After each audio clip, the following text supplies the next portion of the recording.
Hanse, I'm Krisanachkate. Welcome to APTN National News. A peaceful protest calling for accountability after a woman was killed by a police cruiser on Monday was interrupted by an aggressive driver. Sav Jonesa has more on the event and walks us through what happened.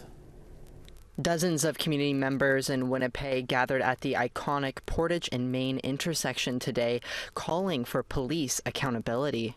That's because Winnipeg police officers hit and killed a First Nation woman Monday night while driving a cruiser in a local splash pad park near downtown. Tammy Bateman was in her 30s and living in an encampment at the riverbank in Fort Rouge Park. WPS say they were dropping off a different individual to the encampment when they say they collided with Bateman. Police provided her emergency medical care, and she was transported to hospital in critical condition where she succumbed to her injuries. The police shouldn't have did what they did, because what are they doing traveling through a splash pad that fast? The police need to be held accountable for what they do. Bateman's death is being investigated by the Independent Investigation Unit of Manitoba, or IIU, but some demonstrators feel that won't necessarily lead to accountability. They marched from Portage in Main to the WPS headquarters looking for answers. You know, we're here because we want answers from the police. The police continue to fail our women. They're here to protect and to serve. What the hell are they doing driving that erratic in a park? Something needs to be done, and it can't be our police investigating the police. Assembly of Manitoba Chiefs released a statement calling for transparency during the investigation. A quote from Grand Chief Kathy Merrick reads, "Too often the IIU has failed to hold police accountable for their role in the deaths of our people. Aisha Hudson, William Amo, Janine Walker, and John Atawakapow are just a few names on a long list of victims for who the IIU has cleared police of contributing to their deaths. What took place Monday night is not merely a set of tragic circumstances, and it is hard to see this most recent situation as anything other than police involvement leading to the loss of life." At a press conference Tuesday, WPS Acting Chief Art Stannard commented on how this will affect the public's trust in WPS. It's a step back. We work very hard and we pride ourselves in building trust and building relationships with everybody in Winnipeg, all communities, all people in Winnipeg. It's a step back. It's a step back because we can't answer their questions right now, and they're seeking answers right now, and we just can't answer that.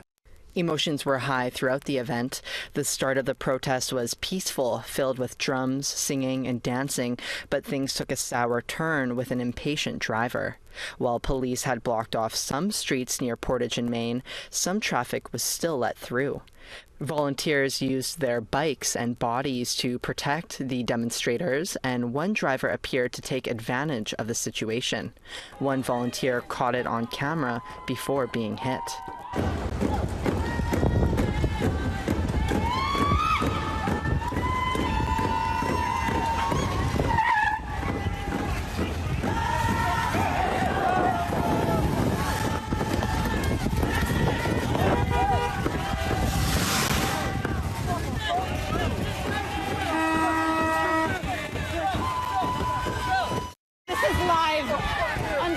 Multiple people were hit. We spoke to the volunteer who caught the footage soon after. That's why there were a few folks in the community who was like, we're going to, help make sure we are rerouting traffic because the police weren't here to do their job. And the reason why we're here is because the police killed somebody, MMIW G2S advocate and march organizer Barb Guimond says she doesn't want that violence to take away from the demonstration's message. This is supposed to be a peaceful protest. We're supposed to be here for the family. That shouldn't have happened at all, and I'm sorry about that. And I'm sorry to the young girl that got hit by the guy. Sav Jonesa, APTN National News, Winnipeg. Winnipeg police say they are investigating that incident during the rally, according to a police press release. As a form of de-escalation and at the request of organizers, police were strategically placed out of view and vehicle access to the intersection was limited. Police say a motorist entered the intersection where he had what they call an altercation with several of the protesters, including a cyclist. Police spoke with the female cyclist who declined medical attention and further police involvement. They say all other protesters involved in the matter left before police arrived. The driver of the involved vehicle remained at the scene. So far, no charges have been laid.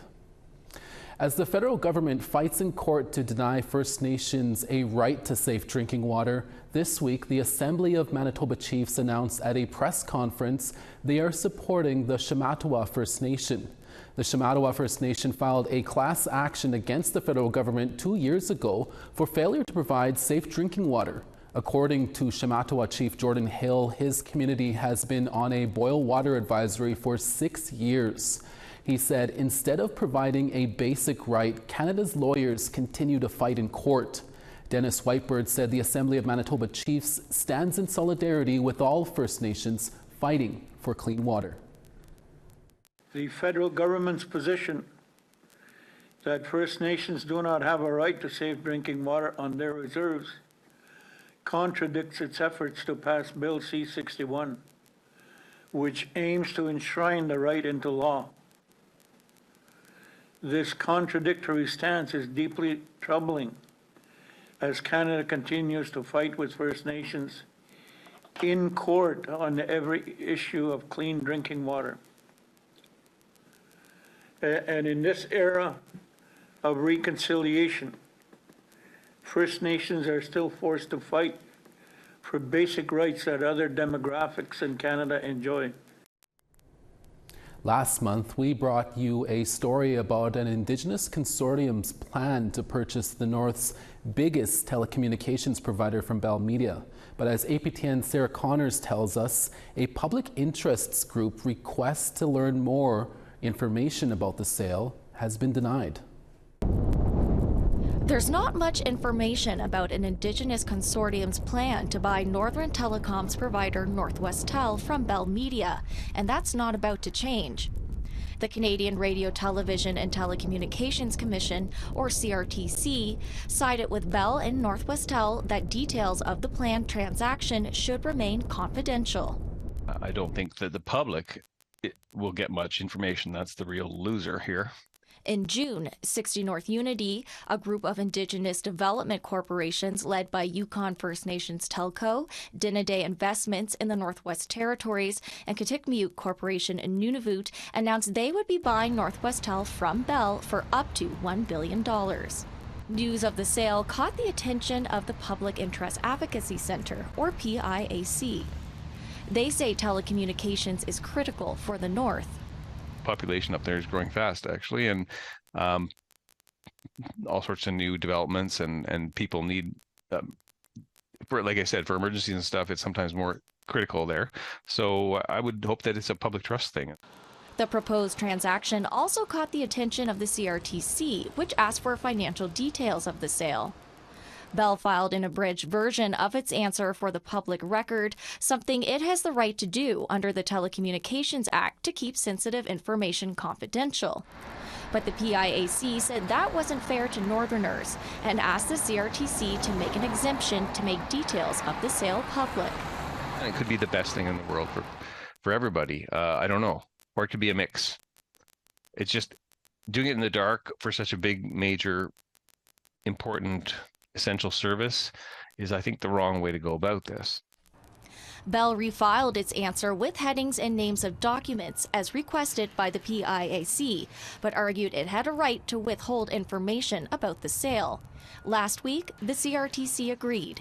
It wrote to the PIAC stating, disclosure of the information could affect ongoing negotiations or allow competitors to anticipate Northwestel's business strategies. As such, the Commission determines that no further disclosure is required by Bell Canada and Northwestel in this case. Lawford says it's now up to the Competition Bureau to approve the deal. because I'm not sure the Competition Bureau will do as much as the CRTC. They usually work in a secret way. Bell and Northwestel say they agree with the CRTC's decision and that it's standard practice to keep competitive information confidential. Representatives for 60 North Unity say they realize there's interest in the sale and they'll have more details to share in the future. Sarah Connors, APTN National News, Whitehorse. Thank you, Sarah. We have to take a quick break, but when we return, we'll tell you how scammers are using artificial intelligence to target the rapper Dreezus. An exclusive story by APTN. Stay with us.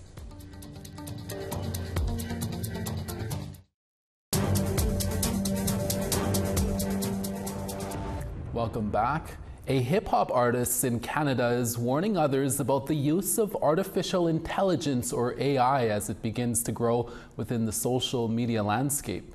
He learned that AI imitation is not the sincerest form of flattery for him. Sav Jonza has more in this exclusive story.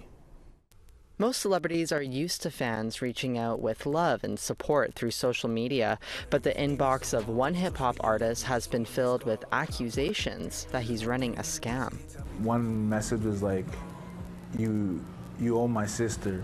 My sister's already going through a hard time. You know, how could you do that to her? She's a big fan of yours. And I'm like, okay, what? Multi-award-winning hip-hop artist Dreezus says accounts impersonating him are popping up across social media platforms. He's now warning others to watch out for deep fakes, videos made to look like real people by fraudsters using generative artificial intelligence, or AI. I hate that I have to make a post like this, but the fake accounts are getting out of hand. They're making personalized messages to create this connection, this false connection, and lead people on to believe that it's actually me. And they've been getting personal information, they've been getting money, they've been getting bank accounts. Like, come on, check this video out. It's scary. Hey Samantha, how you doing? I hope you had a good day at court. So for me, I could see the mouth. Yeah. Like, it was definitely manipulated. And yeah, the way the eyes are kind of, it was different. It was so weird to me. It's like, it was almost like seeing a robot version of myself, you know? And it freaked me out. Turns out Dreezus isn't alone in his struggle. Just about every celebrity has been deep-faked. Ritesh Kotak is a cybersecurity analyst who specializes in emerging technologies. He says people used to need coding skills and sophisticated technology to create deepfakes. However, now the technology has become very simple, and you could literally use apps that you could download in the App Store to essentially clone someone's voice, recreate an avatar that looks very realistic of a particular individual. Kotak says some people use deepfakes to sway public opinion or just to have fun, but they're mostly used for scams for financial gain. Dreezus says that motive is not what he stands for and goes against his message of building up community. I just felt violated, and I felt so bad for the people who on the receiving end of that. He and his fans are reporting the fake accounts all the time, but he feels it doesn't seem to change anything. I feel like the emails just, you know, they're just like get lost in the metaverse, you know? Like, it's like, do they care? APTN News reached out to Meta, who owns Facebook and Instagram, as well as TikTok, the three platforms used by the fake accounts. Meta told APTN News that they've removed some of the accounts APTN News brought to their attention for violating their authenticity and scam policies. They added that in their second fiscal quarter this year, Meta actioned 1.2 billion fake accounts, with 99.7% of accounts actioned before people reported them. While TikTok continues to investigate, they remind others to report such accounts under the reason of impersonation. So social media companies can definitely do more, but it's essentially a game of whack-a-mole. You figure out 2 ways of preventing this technology from being used, and 4 new ways to circumvent those protection measures crop up. And that's just the rate of change that's happening in this space. So more needs to be done. There needs to be greater investment. But unfortunately, this is a 21st century problem, and we're trying to solve it with 20th century tools. Kotak says if someone famous ever reaches out to you, make sure to verify it's coming from their official page. And there's nothing wrong with asking a friend. Just hit that pause button. Don't do anything in that moment. Hit the pause button, ask a friend, and have them verify, is this real information? Is this legitimate? Or is it somebody trying to scam you out of your hard-earned money? Driza says despite the issues, he has no choice but to continue to use social media to share his work and connect with community. A connection that he says will always be better in person. And I feel like this deep fake in AI is just another sign that we are losing that connection, you know, to the point where people are literally using our likeness and our images to create fake connection. Sav Jones, APTN National News, Winnipeg. Thank you, Sav. We have more stories after the break. Stay with us.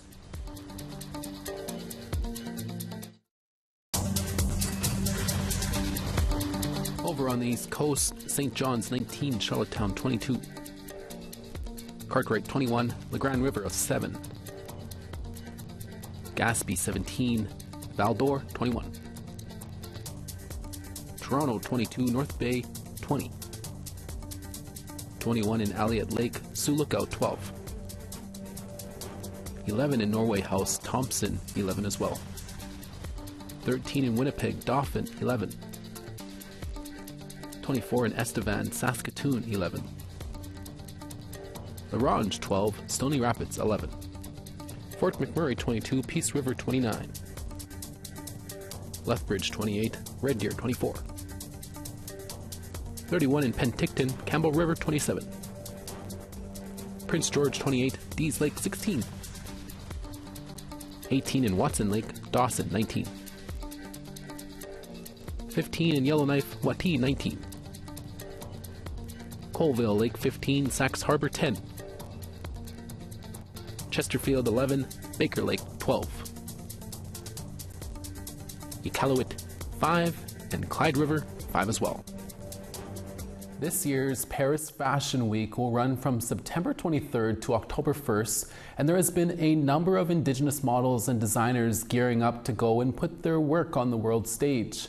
Fashion designer Alicia Sutherland, the owner of Ali's Ribbons, is from the Peguis First Nation in Manitoba. For the second year in a row, she will be showing off her designs at Paris Fashion Week. Our Dennis Ward recently spoke to Alicia and her brand ambassador, friend, and model, Ocean Breer. Here's that interview. Ali, Ocean, thanks so much for taking some time to talk about this very exciting adventure you're about to go on. Ali, maybe for yourself as a fashion designer, what are you most looking forward to at Paris Fashion Week? I'm very excited for Paris Fashion Week. It's going to be my first time showcasing on a bigger platform. Yes, I was in New York, but being a part of Paris, you don't know who you're going to run into. You know, having my designs showcase overseas and all that stuff, it's overwhelming. I'm super excited, and most importantly, I'm going to be bringing a lot of my like Indigenous fellow friends and family with me on this journey. Nice. Wouldn't mind tagging along, eh? You know, like you mentioned, bringing it to such a big stage. What are your hopes for your work being showcased in such a massive venue? What my main focus is showcasing.